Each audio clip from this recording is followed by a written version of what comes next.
네, 오늘은 종려주일입니다. 영어로 이제 팜 선데이라고 그렇게 이야기하는데요. 예수님께서 예루살렘으로 입성하는 것을 우리 기념하는 주일입니다. 유대 많은 그 백성들이 예수님을 맞이하러 나오지요. 정말 메시아, 또 그리스도가 우리 가운데 오신다. 호산나 호산나 우리를 구원해 주십시오. 좀 이런 힘들고 어려운 형편에 있는 우리들을 구원해 주십시오. 종려나무 가지를 막 흔들고요.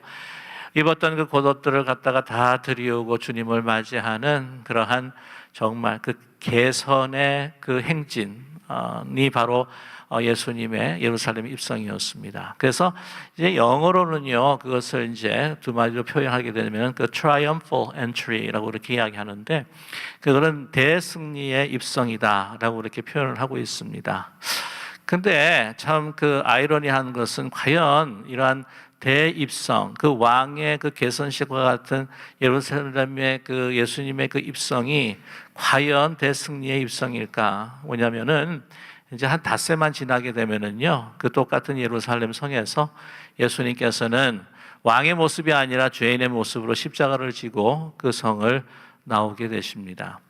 왕관이 아니었죠. 가시면류관을 쓰시고 나오시는 그 모습을 보게 되면 진정 그 예루살렘의 그 당시의 그 입성이 승리의 입성이라기보다는 패배의 퇴성이 아니었을까라고 하는 생각을 갖게 됩니다. 그래서 이 종려주일이라고 하는 것은 메시아로 오시는 왕을 또한 모시고 또한 환영하는 이 주일이기도 하면서 또한 이 고난 주간이 시작되는 또 주일이기도 합니다. 참 아이러니해요. 역설적인 주간이다라고 그렇게 말씀을 드릴 수가 있습니다. 오늘 이 요한복음에 보게 되면은 다른 공간복음서와 다르게 조금 더 다른 기록이 있습니다. 예수님을 이제 보러 왔는데 그 예수님의 그 행진 앞에 서 있는 그 나사로를 또 보기 위해서 또 수많은 사람들이 모였다라고 이렇게 기록하고 있지 않습니까? 예수님의 행한 기적들, 수많은 기적들 가운데에 가장 극적인 클라이맥틱한 그 미라클이라고 이야기한다면 바로 나사로를 살리는 것일 겁니다. 죽은 소녀를 살리신 그 예수님의 기적도 있습니다. 그러나 이 나사로를 살린 것과는 견줄 수가 없겠죠. 왜냐하면 나사로는 3일 동안 무덤에서 그 시신이 썩혀져 있는 그러한 부패한 상태였다고 하는 거죠. 그를 3일 만에 살리는 그 기적들을 보았을 때 정말 그 주위에 있는 사람들이 너무 놀라지 않았겠습니까? 아니 어떤 이런 능력이 있을까? 이 능력은 바로 하나님께서 주신 하나님의 아들이요 메시아요 그리스도일 수밖에 없다라고 하는 고백이 나왔겠죠. 그 이야기가 많은 사람들에게 또 전해지고 그것이 전역에 퍼뜨려지고 이 예수님을 또 보기 위해서 또 예수님이 행하신 그 기적의 표적이었던 이 나사로를 보러 수많은 사람들이 몰려들었다고 하는 것입니다. 자, 그럼에도 불구하고 정말 예수님의 이 입성은 나사로를 앞세우고 승리의 그 왕처럼 개선하는 이런 입성이었던 것 같지만, 그러나 예수님께서 다시 그 십자가를 지고 그 성을 다시 빠져나올 수밖에 없었던 또 다른 충돌된 하나의 행진이 있었다고 하는 것을 우리는 알 수 있어야 할 것입니다. 여러분께서 의아하시겠죠? 예수님께서 그날 입성하셨던 그 날에 또 하나의 행진이 있었다. 무슨 행진일까 여러분 궁금하실 겁니다. 이 성경에 나와 있지 않은데요. 그러나 역사적 예술을 이 공부하고 연구하는 아주 그 석학들이 있습니다. 그들이 로마 고대의 그 문헌들을 이제 살펴보면서 그 당시에 로마 역사가들이 기록해 놓은 것들이 있는데요. 바로 그날에 AD 30년이죠. 주후 30년 그날에 빌라도가 자기의 본진인 가이사랴를 떠나서 이제 예루살렘으로 군사를 이끌고 기마병들을 이끌고 그 예루살렘 성으로 들어왔다고 하는 기록이 남아 있습니다. 예수님께서는요, 그 금문이라고 해가지고 그 이스트 사이드, 그러니까 동쪽에 있는 그 문으로 이제 입성을 하셨습니다. 그런데 가이사랴라고 하고 지중해 연안에 있는 가이사랴를 본진에 두고 있는 이 빌라도는요, 그곳에서 출발을 했기 때문에 자연스럽게 예루살렘을 입성할 때 어떤 문을 사용했을까요? 서쪽 문을 사용했습니다. 서쪽 문으로 이제 들어왔다고 하는 거죠. 그 두 행진이 사실은 충돌하게 됩니다. 뭐 육신적으로 또 이런 그 물질적으로 이렇게 막 충돌한 것은 아닙니다. 그런 사건은 아니었지만은 영적으로 정신적으로 그들은 충돌했다고 하는 것이죠. 하나님의 세계와 세상을 대표하는 하나의 그 세계가 충돌을 한 것입니다. 하나님의 행진과 세상의 행진이 사실은 충돌하게 됩니다. 그런데 우리가 현실적으로 인간의 눈을 보게 되면요, 상대가 되지 않는 것 같아요. 왜냐하면 예수님은 뭘 타고 오셨습니까? 나귀를 타고 오셨어요. 그것도 어린 나귀입니다. 이 보통 장성한 사람이 그걸 타게 되게 되면은요, 그 어린 나귀 새끼 이렇게 타고 가다 보면은 이게 발이 이렇게 질질질 끌릴 수도 있습니다. 그리고 보면은 사람들이 무엇을 들고 환호합니까? 그냥 나무잎가지, 종려 나무잎가지를 가지고 막 흔들면서 환영을 합니다. 그들은 군사가 아니었고 그는 평민들이었습니다. 아무런 무장하지 않은 평민들이었죠. 그러나 웨스트 사이드 쪽에서 들어오게 되는 그 빌라도의 그 행진들을 보게 되면은 비교할 수가 없다고 하는 것이죠. 로마 총독 그 빌라도가 그 많은 기마병들과 군사를 이제 데리고 오는데 그들은 다 큰 말들을 타고 옵니다. 아마 가장 좋은 말, 그 중에서 가장 좋은 말을 빌라도가 타고 오겠죠. 감히 어떻게 견줄 수도 없고 다가갈 수도 없는 아주 위험당당한 말이었을 것입니다. 뒤따라오는 그 기마병들, 그 기마병들의 그 옷을 보게 되면 휘황찬란했을 것이에요. 여러분 영화에서도 보시면 알겠지만은 그 막 윤택이 나는 그러한 그 가죽 옷을 안에 입고 그 위에다가 철갑 옷을 입으면서 정말 태양빛을 받으면 뭔가 로마의 그 제국의 영광을 나타내듯이 그 빛나는 그 갑옷을 입고 나타나는 그 기마병들 뿐만 아니라 뒤에 무수하게 따라오는 그런 보병들, 그 드럼 소리에, 큰 드럼 소리에 그 발 맞추면서 하나 둘 아마 그 천지가, 그 땅이 아마 울리지 않았을까요? 그런 종려와 가지 대신에 독수리의 형상이 달려 있는 그 봉에다가 이제 그 로마의 제국의 그 영화를 그 보여주는 큰 깃발들을, 수많은 깃발들을 들고 들어왔을 것입니다. 예수님을 향한 그 모든 외침과 함성들, 우리를 구원하소서, 우리를 구원하소서라고 하는 그 모든 것들이 그들의 발자국 소리와 드럼 소리에 다 삼켜버릴 듯한 그런 행진이었겠죠. 현실적으로 봤을 때는 비교할 수도 없는 그러한 행진이었습니다. 그런데 왜 이렇게 빌라도가 이렇게 들어왔을까? 뭐냐면 밀란이 일어날 수도 있다라고 하는 그러한 이야기를 아마 들었을 것입니다. 이 빌라도는요, 말씀드렸듯이 본진이 가이사랴에 있습니다. 그 유대 땅뿐만 아니라 사마리아 땅과 이두마이라고 하는 그 지역들도 같이 관할하는 총독이었다고 하는 것이죠. 그때 당시만 해도 이제 80년 동안을 지금 지배하고 있는 가운데 있는데 어떤 민족보다도 유대 민족이 참으로 거칠고 또한 반란을 많이 일으키는 민족으로 명성이 높았습니다. 가장 그 당시에 그 최근에 일어났던 것이라고 한다면 여러분이 잘 아시는 헤롯 대왕이 죽고 난 다음에 또 반란이 일어났습니다. 유대 사람들이 반란을 일으킨 것이죠. 그 반란의 소식을 듣고 로마 제국은 이 군사들을 파견합니다. 그래서 2,000명이 되는 유대인들을 십자가의 처형으로 그들을 죽이게 됩니다. 그 이후로 이 반란이 일어날까 그냥 귀를 기울이면서 아마 많은 사람들로 하여금 정탐하게 했을 것입니다. 여러분 그렇지 않았을까요? 예수라고 하는 그 이가, 갈릴레 소니가 기적을 행하고 많은 사람들이 그를 따르고 수많은 사람들이 예루살렘으로 같이 쫓아오면서 정말 그가 그리스도다, 메시아라고 하는 이야기들 아마 들었을 것 같습니다. 위험의 소식, 혹시 반란이 일어나지 않을까? 아마 출동하지 않았을까 하는 추측을 갖게 됩니다. 그는 들어와서 산 안토니라고 요새라고 하는 그 성전 바로 옆에 높이 지은 요새에서 머물면서 그 동태를 살피고 있었다고 하는 것이죠. 자, 이렇게 밀란으로 인하여서 반란이 일어날 것이 아니겠는가라고 하는 그 소식을 다른 사람들에게 또한 그 정탐꾼에게 들었을 가능성이 많습니다. 또한 뿐만이 아니라 또 한 그룹에 의해서 아마 그 소식을 전해 들었지 않았을까 우리는 추측할 수가 있는데요. 그것은 바로 누구이냐면은 종교 지도자들이었습니다. 이 종교 지도자들은 그들이 이 예수님이 그 모든 관심과 많은 집중들을 받고 있는 가운데에 그들에게 대항하면서 정말 이 반란을 일으킬 뿐만이 아니라 자기들이 유지하고 있는 그 많은 권력과 또한 그 기득권들이 이제는 손상을 입지 않을까, 그걸 상실하지 않을까 걱정을 했다고 하는 사실이죠. 요한복음 17장 47절에서부터 50절까지의 말씀을 보게 되면은 그들의 마음을 읽을 수가 있습니다. 12장 예루살렘에 입성 전에 어떤 일이 일어났는가 하는 것을 우리에게 말씀해 주실 때, 말씀할 때에 그 종교 지도자들이 어떤 이야기들을 하고 있었는가 하는 것을 알 수가 있습니다. 이것은 예수님께서 나사로를 살리시고 난 다음에 그리고 예루살렘 입성 전에 그들이 이런 모의를 했다고 하는 것이죠.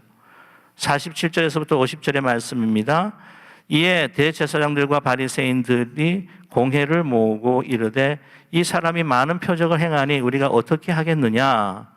만일 그를 이대로 이두면 모든 사람이 그를 믿을 것이요 그리고 로마인들이 와서 우리 땅과 민족을 빼앗아 가리라 하니 라고 이렇게 이야기하고 있습니다. 그건 뭐냐면은 그 유대 사람들의 추앙을 받고 또한 이 왕으로 등극을 해서 메시아로 이제 반란을 일으키게 되면은 이제 예루살렘으로 로마 군사들이 쳐들어올 것이다. 그들의 위용을 봐라. 그들의 힘과 권세를 봐라. 현실적으로 우리는 감당할 수가 없다. 그렇게 된다면은 이 예루살렘은 쑥밭이 될 것이고 자기네들은 가지고 있는 모든 것들을 다 잃어버리게 될 것이니 이것을 어찌하면 좋겠느냐라고 하는 것이에요. 그랬을 때에 그 중에 한 사람 49절의 말씀을 보게 되면 이런 말이 나옵니다. 그 중에 한 사람 그 해의 대제사장인 가야바가 그들에게 말하되 너희가 아무것도 알지 못하는도다. 50절 말씀에 한 사람이 백성을 위하여 죽어서 온 민족이 망하지 않게 되는 것이 너희에게 유익한 줄 생각하지 아니하는도다 하였으니 라고 이렇게 말씀을 이렇게 이야기를 해요. 이제부터 본격적으로 이제 예수님을 죽이려고 하는 음모를 시작합니다. 이 말은 무엇입니까? 한 사람이 죽어서 온 민족이 산다? 온 민족이 살 것뿐만 아니라 자기들이 가지고 있는 모든 그러한 기존에 있는 그런 힘과 또한 위치와 지혜와 또한 그 모든 권위들을 다 지킬 수가 있다는 것이겠죠? 한 사람이 누구입니까? 바로 예수님이라고 하는 것입니다. 예수님을 죽여야 한다. 그리고 예수님을 그들의 손에서 죽일 수가 없었던 것은 무엇이냐면은 그 많은 군중들이 따르고 있었기 때문에 그들도 누구의 힘을 빈다고요? 로마 군사들의 빌라도의 힘을 빌리려고 했을 것입니다. 가야바가 예수님께서 입성하신다는 소식을 들으면서 오늘 말씀 보게 되면은 먼저 이 나사로를 처치하려고 합니다. 왜냐하면 많은 사람들이 나사로를 보고 예수님을 믿었다는 것이지요. 그리고 난 다음에 이제 예수님을 어떻게 하면 처치할 수 있을까라고 그들은 음모했다고 하는 것입니다. 그들은 압제자의 힘과 또한 그 권력과 그 권세를 힘입어서 자기의 뜻을 이루려고 한다고 하는 것이죠. 로마 정부는 그 당시에 팍스 로마나로 그들의 힘과 능력과 권세와 군사력으로 모든 것들을 다 제압하고 그들이 보기에 좋아하는 그런 평화를 유지했다고 하는 것이죠.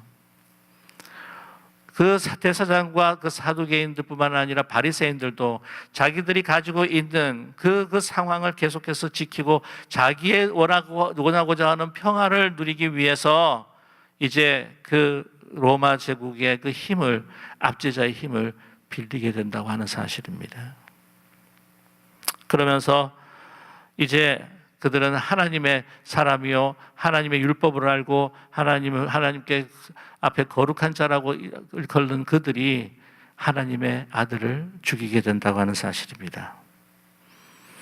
여러분, 그렇다고 한다면 호산나 호산나 예수님의 입성을 환호하면서 환영했던 그 군중들은 이 대제사장들과 또한 이 바리새인들과 달랐을까요?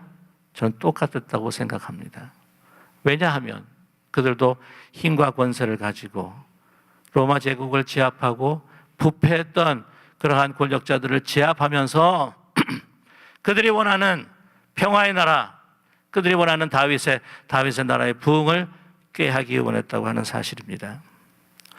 예수님을 메시아로, 예수님을 왕으로 섬기기를 원했던 그 이유를 오늘 본문에서 말씀하고 있습니다. 11절과 18절의 말씀이에요. 나사로 때문에 많은 유대인들이 가서 예수를 믿음이로라. 이에 무리가 예수를 믿음은 이 표적 행하심을 들었음이로라. 이 표적, 이렇게 살리신 놀라운 힘과 능력과 권세가 있는 것을 보고 예수님을 따랐다고 하는 사실입니다. 그러나 예수님이 너무나 무력하게 보이면서 이제 대제사장들에게 체포가 되고 또한 로마 군사에게 채찍질 맞고 무력하게 변했을 때에 제자들도 예수님을 버리고 그 따랐던 모든 군중들은 호산나 소리를 다 거두어치고 이제는 그들의 기대가 실망이 되어서 예수님을 욕하고 떠났던 그러한 군중들, 뭐가 그렇게 다를까요?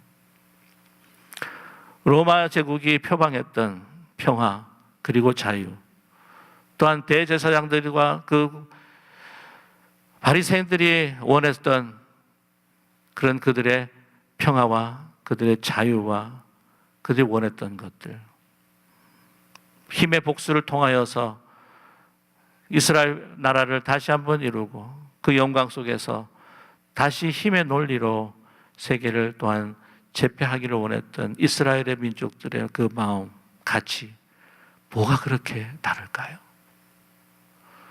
그러기에 주님께서는 죽을 수밖에 없었습니다. 십자가에 인간의 탐욕과 힘의 논리, 파워 스트러글, 파워 게임, 헤게모니를 잡기 위한, 그것이 나라뿐만 아니라 민족뿐만 아니라 정치뿐만 아니라 우리 가정에서도 우리 교회에서도 더 높아지고 더 섬김을 받고자 하고 더 영향을 미치고 뭔가 자기의 존재 가치와 권위를 위해서 그렇게 스트럭을 하는 우리의 같은 모습은 아니겠습니까? 그래서 십자가에서 주님께서는 그 몸이 찢겨지고 피를 흘리실 수밖에 없었습니다. 로마 제국의 이들은 웃었고 대제사장과 바리새인들도 조롱하고 웃었고 또한 그 군중들도 웃었고 그 뒤에는 사탄 마귀가 승리했다고 웃었지만 모든 것이 끝난 것이 아닙니다. 끝날 때 모든 것이 끝나는 것이겠죠. 3일 후에 바로 그 십자가가 부활의 능력이 되어 나타나서 우리 온 인류를 구원하시는, 우리 인간의 길을 다시 턴어라운드 하셔서 하나님의 참된 평화와 그 세계로 그리스도의 사랑과 섬김과 희생과 다시 내어주심을 통하여 우리의 구원이 가능하였고 참된 평화와 자유의 길, 기쁨과 생명의 길을 우리에게 보여주셨다고 하는 사실을 잊지 않는 우리 모두가 되기를 간절히 소망합니다. 예루살렘의 triumphal entry, 대승리의 입성은 바로 부활의 대승리로 끝났다고 하는 사실. 이제 가야바도 다 사라져버리고 로마 제국도 사라져버리고 그 군중들도 다 사라져버리고 다 사라져버렸지만 그러나 그 모든 것을 하나님의 은혜로 바꾸시고 역사하신 예수 그리스도의 이름은 주님께서 승리의 저주로서, 승리의 심판주로서 오실 때까지 영원한 하나님의 나라로 이곳에 남아있을 것임을, 높이 높여질 것임을 여러분 믿는 저와 여러분 되기를 간절히 소망합니다. 저와 여러분, 그날 두 행진이 있었습니다. 예수님의 행진과 또한 빌라도의 행진, 하나님의 행진과 세상의 행진, 무력의 행진과 섬김의 행진. 여러분, 저와 여러분 어느 행진을 선택하기를 원하십니까? 고난주간이 지나고 부활절이 우리에게 다가올 때에 여러분 군중들처럼 주님을 떠나는 것이 아니라, 실망해서 떠나는 것이 아니라 부활의 순간까지 끝까지 주님과 함께 동행하시는 우리 고난주간과 또한 우리 부활주일이 되시기를 주님의 이름으로 간절히 축원합니다. 기도하겠습니다. 사랑의 하나님 아버지, 참된 길과 참된 생명을 십자가에 보여주신 그 주님이 오늘 이 성찬을 우리에게 베풀어 주십니다. 그 증거가 우리 눈앞에 있는데 나사로를 살리신 그 능력과 그 권세, 그 힘과 그 모든